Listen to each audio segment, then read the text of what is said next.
Assalamualaikum warahmatullahi wabarakatuh. Bismillahirrahmanirrahim. Hamdan lillah wa syukran lillah, salatan wa salaman wa ba'du. Bagaimana kabar kalian semua? Semoga masih dalam keadaan sehat dan tetap semangat dalam mencari ilmu. Nah, pada video kali ini kita sama-sama mengkaji kebenaran penurunan Al-Quran. Sebagaimana kita ketahui, ada beberapa kitab suci yang diturunkan oleh Allah kepada para nabinya. Kita kenal kitab Taurat diturunkan kepada Nabi Musa, kitab Zabur diturunkan kepada Nabi Daud, kemudian ada kitab Injil yang diturunkan kepada Nabi Isa alaihissalam. Nah, yang terakhir kitab suci yang diturunkan oleh Allah yaitu Al-Quran. Yang mana Al-Quran ini diturunkan kepada Nabi Muhammad Sallallahu Alaihi Wasallam. Nah, Al-Quran inilah yang dijadikan pedoman bagi umat Islam khususnya. Kita sebagai umat Islam harus mengetahui sejarah penurunan dan penulisan Al-Quran di masa Rasulullah dan para sahabat Nabi Muhammad Sallallahu Alaihi Wasallam. Nah, selanjutnya kita ketahui terlebih dahulu kompetensi dasar, indikator dan tujuan pembelajaran pada kali ini. Baik, kompetensi dasar 1.2 perilaku menghayati kebenaran penurunan Al-Quran oleh Allah Subhanahu wa Ta'ala. 2.2 mengamalkan sikap kritis dalam mempelajari penurunan dan penulisan Al-Quran secara bertahap. 3.2 menganalisis sejarah penurunan dan penulisan Al-Quran. 4.2 menyajikan hasil analisis sejarah penulisan dan penurunan Al-Quran. Indikator pembelajaran 1. Perilaku menghayati kebenaran penurunan Al-Quran oleh Allah Subhanahu wa Ta'ala. 2. Perilaku mengamalkan sikap kritis dalam mempelajari penurunan dan penulisan Al-Quran secara bertahap. 3. Menjelaskan materi tentang tahap penurunan Al-Quran. 4. Menjelaskan hikmah Al-Quran diturunkan secara berangsur-angsur dengan baik. 5. Menyajikan kesimpulan materi tentang tahap penurunan Al-Quran dan hikmah Al-Quran diturunkan secara berangsur-angsur dengan baik. 6. Mengkomunikasikan materi tentang tahap penurunan Al-Quran dan hikmah Al-Quran diturunkan secara berangsur-angsur dengan baik dan benar.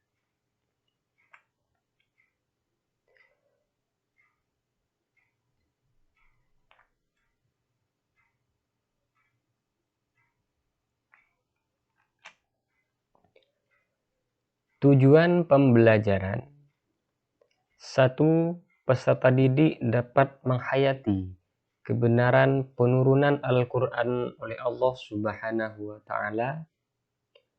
2. peserta didik dapat mengamalkan sikap kritis dalam mempelajari penurunan dan penulisan Al-Quran secara bertahap.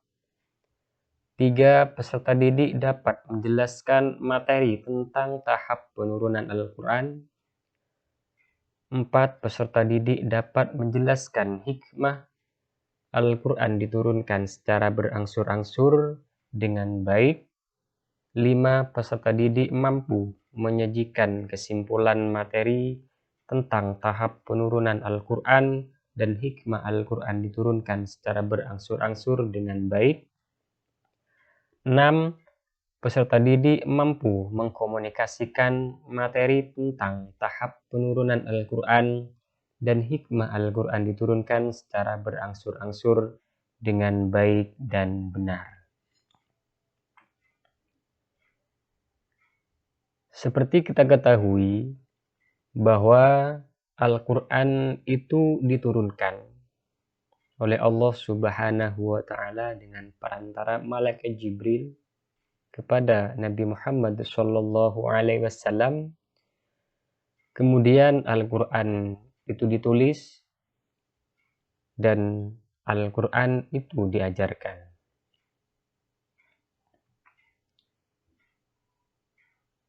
Nah, selanjutnya pengertian Al-Quran, pengertian turunnya Al-Quran. Secara majazi, turunnya Al-Quran diartikan sebagai pemberitahuan dengan cara dan sarana yang dikehendaki Allah Subhanahu wa Ta'ala sehingga dapat diketahui oleh para malaikat di Lauhul Mahfuz dan oleh Nabi Muhammad Shallallahu Alaihi Wasallam di dalam hatinya yang suci. Adapun tentang kaifiyat turunnya Al-Quran itu terjadi perbedaan antara para ulama. Dalam hal ini ada 3 pendapat. Yang pertama, Al-Quran itu diturunkan ke langit dunia pada malam Al-Qadar, sekaligus lengkap dari awal sampai akhir. Kemudian diturunkan berangsur-angsur, sesudah itu dalam tempo 20 tahun atau 23 tahun atau 25 tahun berdasarkan pada perbedaan yang terjadi tentang berapa lama Nabi bermukim di Mekah sesudah beliau diangkat menjadi Rasul. Pendapat ini berpegang pada riwayat At-Tabari dari Ibnu Abbas. Beliau berkata, diturunkan Al-Quran dalam Lailatul Qadar dalam bulan Ramadan di langit dunia sekaligus. Kemudian dari sana langit dunia diturunkan berangsur-angsur ke dunia.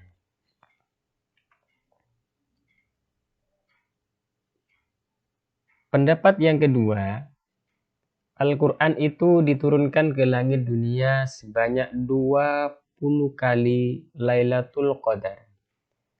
Dalam 20 tahun atau 23 kali Lailatul Qadar dalam 23 tahun atau 25 kali Lailatul Qadar dalam 25 tahun. Pada tiap-tiap malam diturunkan ke langit dunia tersebut. Sekedar yang dihendaki diturunkan dalam tahun itu kepada Nabi Muhammad Shallallahu Alaihi Wasallam dengan cara berangsur-angsur. Dan yang ketiga, Al-Quran itu permulaan turunnya ialah di malam Al-Qadar. Kemudian diturunkan setelah itu dengan berangsur-angsur dalam berbagai waktu. Ada pula pendapat bahwa Al-Quran diturunkan 3 kali dalam 3 tingkat. Yang pertama, diturunkan ke Lauhul Mahfuz. Kedua, diturunkan ke Baitul Izzah di langit dunia, dan yang ketiga diturunkan berangsur-angsur ke dunia.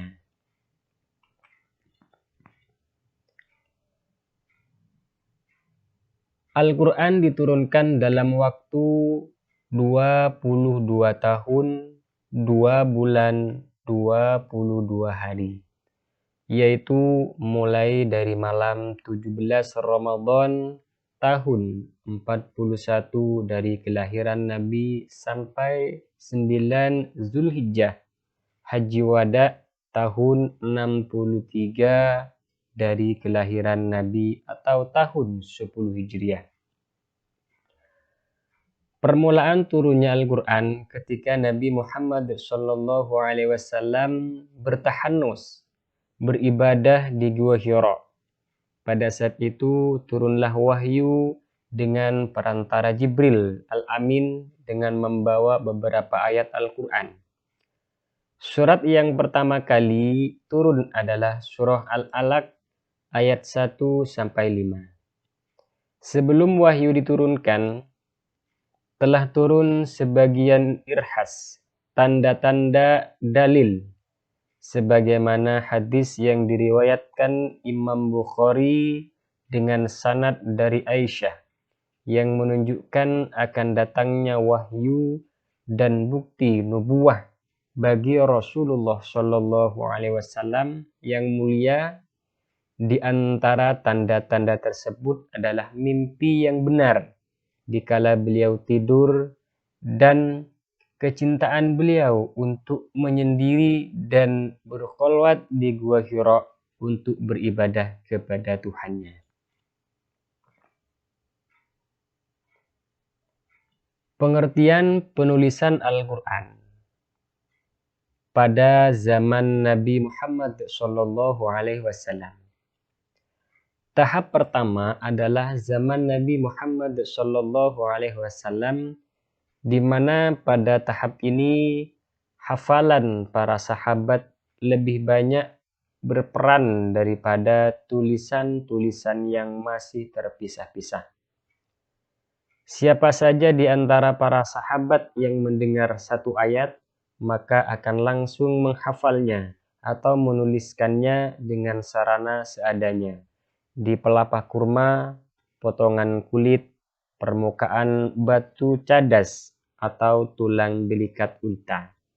Jumlah para penghafal Al-Quran sangat banyak.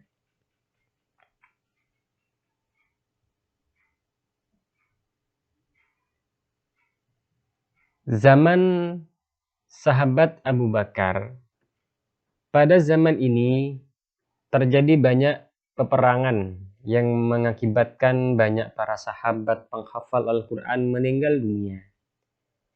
Di antara para sahabat pilihan penghafal Al-Quran yang meninggal pada perang Yamamah adalah Salim, bekas budak Abu Huzaifah, di mana Rasulullah SAW pernah memerintahkan para sahabat untuk mengambil pelajaran Al-Quran darinya. Maka Abu Bakar radhiyallahu an memerintahkan untuk mengumpulkan Al-Quran agar tidak hilang. Seusai perang Yamamah, sahabat Umar ibnu Khattab menyampaikan pendapat kepada Abu Bakar untuk menulis ulang dan mengumpulkan catatan-catatan Al-Quran yang masih terpisah-pisah. Namun Abu Bakar menolaknya. Ia tidak ingin melakukannya karena takut dosa. Sehingga Umar terus-menerus mengemukakan pandangannya. Akhirnya Allah Subhanahu wa Ta'ala membukakan pintu hati Abu Bakar untuk hal itu. Dia lalu memanggil Zaid ibnu Sabit dan memerintahkannya untuk menuliskan ulang catatan-catatan Al-Quran dalam sebuah mushaf. Pada zaman Utsman, periode ini adalah periode ketiga proses pengumpulan dan penulisan Al-Quran. Banyak catatan yang kumpulan catatan Al-Quran yang berbeda-beda di antara para sahabat. Hal itu dikhawatirkan akan menjadi fitnah. Maka Khalifah Utsman bin Affan memerintahkan untuk mengumpulkan mushaf-mushaf tersebut menjadi satu mushaf sehingga kaum muslimin tidak berbeda bacaan yang bisa menyebabkan pertengkaran dan perpecahan. Kemudian Utsman memerintahkan Zaid ibnu Sabit, Abdullah ibnu Az-Zubair, Sa'id ibnu Al-Ash, dan Abdurrahman ibnu Al-Haris, ibnu Hashim, ibnu Hisham radhiyallahu an untuk menuliskannya kembali dan memperbanyaknya. Zaid ibnu Thabit berasal dari kaum Ansor, sementara 3 orang yang lain berasal dari Quraisy. Utsman mengatakan kepada ketiganya, jika kalian berbeda bacaan dengan Zaid ibnu Thabit pada sebagian ayat Al-Quran, maka tuliskanlah dengan dialek Quraisy, karena Al-Quran diturunkan dengan dialek tersebut. Mereka pun lalu mengerjakannya, dan setelah selesai, Utsman mengembalikan mushaf itu kepada Hafsah dan mengirimkan hasil pekerjaan tersebut ke seluruh penjuru negeri Islam serta memerintahkan untuk membakar naskah mushaf Al-Quran selainnya. Sahabat Mus'ab bin Sa'ad mengatakan, aku melihat orang banyak ketika Utsman membakar mushaf-mushaf yang ada. Mereka pun keheranan melihatnya. Atau dia katakan, tidak ada seorang pun dari mereka yang mengingkarinya. Hal itu adalah termasuk nilai positif bagi Amirul Mukminin Utsman ibnu Affan radhiyallahu anhu, yang disepakati oleh kaum muslimin seluruhnya. Hal itu adalah penyempurnaan dari pengumpulan yang dilakukan Khalifah Rasulullah Shallallahu Alaihi Wasallam Abu Bakar As-Siddiq radhiyallahu anhu.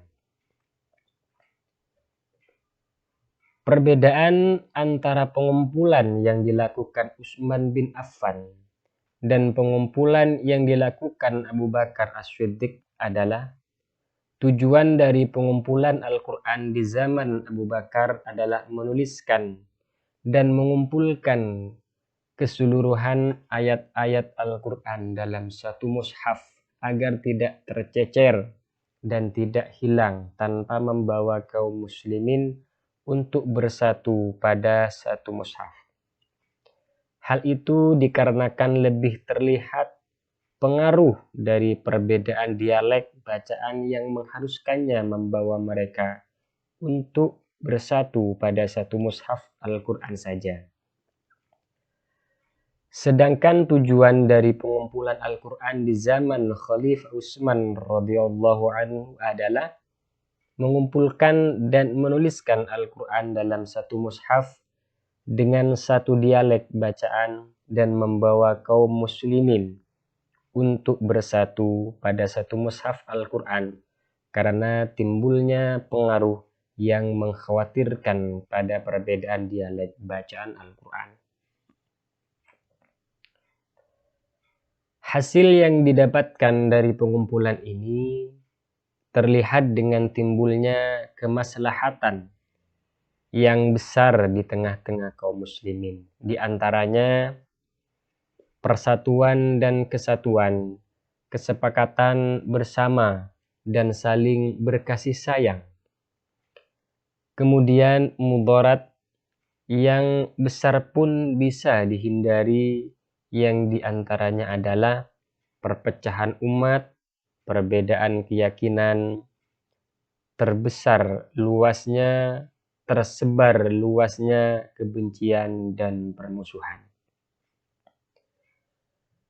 Mushaf Al-Quran tetap seperti yang mushaf Al-Quran tetap seperti itu sampai sekarang dan disepakati oleh seluruh kaum muslimin serta diriwayatkan secara mutawatir, dipelajari oleh anak-anak dari orang dewasa, tidak bisa dipermainkan oleh tangan-tangan kotor para perusak dan tidak sampai tersentuh oleh hawa nafsu orang-orang yang menyeleweng.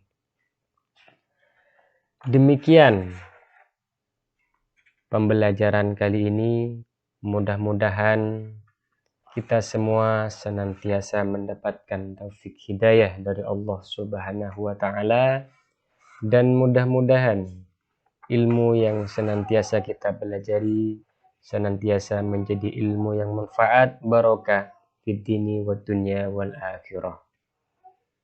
Terima kasih. Ihdinas syiratal mustaqim. Assalamualaikum warahmatullahi wabarakatuh.